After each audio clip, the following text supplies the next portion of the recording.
रोशन sir के case में रोशन sir को बेल हो गया है। उसी बीच में षड्यंत्र करते हुए मुझे, चूंकि कल रोशन सर आए, मेरी हाईकोर्ट में मुलाकात हुई, उन्होंने डायरेक्टली बोला, वहाँ से डायरेक्टली अपने भाई के सौत के पास न जाके पटना उच्च न्यायालय उन्होंने आया। उन्होंने बताया कि मुझे भी वहाँ पे षड्यंत्र के साथ मारने की प्रयास की गई। हमारे भाई को षड्यंत्र के साथ मारा गया है, जिसमें फैजल खान इन्वॉल्व है, उनके मकान मालिक इन्वॉल्व हैं, उनके लोग भी इन्वॉल्व हैं। तो ये सारे लोग का पार्टिसिपेशन है। फैजल खान से लेकर उनके सारे मित्रों का, सहयोगियों का, उनके मकान मालिक का, रोशन आनंद सर को केस में फंसाना, उनको जेल भेजना, वहां उनको जान से मारने का प्रयास करना, उनकी बेल को किसी कन्वीनियंस के रूप में जो शुक्रवार को ही हो जाता, उसको सोमवार तक लाना कि 2 दिन और जेल में रहे, और उसी बीच में उनके जान से मारने की प्रयास करना, साथ में उनकी भाई की यहाँ से चेंज करते हुए जाना लोगों का और नेपाल में हत्या कारित करना, ये पूरी तरह से चेन ऑफ सर्कमस्टांस एक बहुत गहरी ट्रांसपेरेंसी है, जिसमें फैजल खान का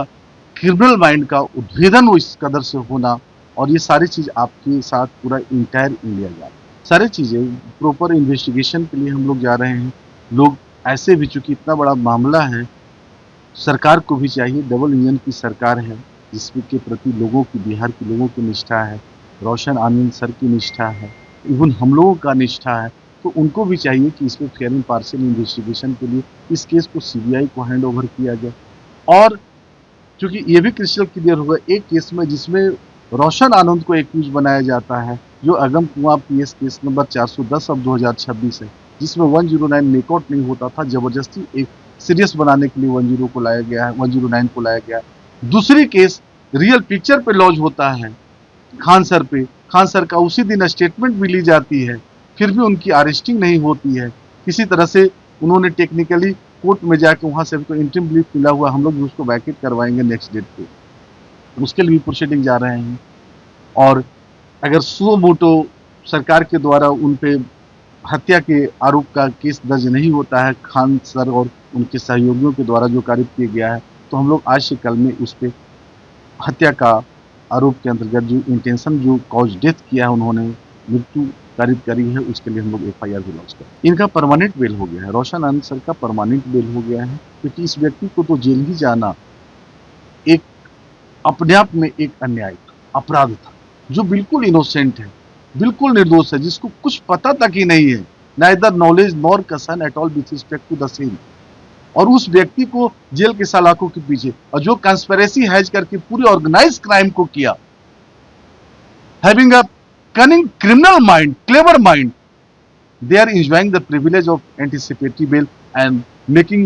conspiracy पे conspiracy, and that leads to death of his brother also, brother of the Anand sir also। छात्रों के भविष्य अगर ऐसे शिक्षकों के हाथों में रहेगा, जो इतने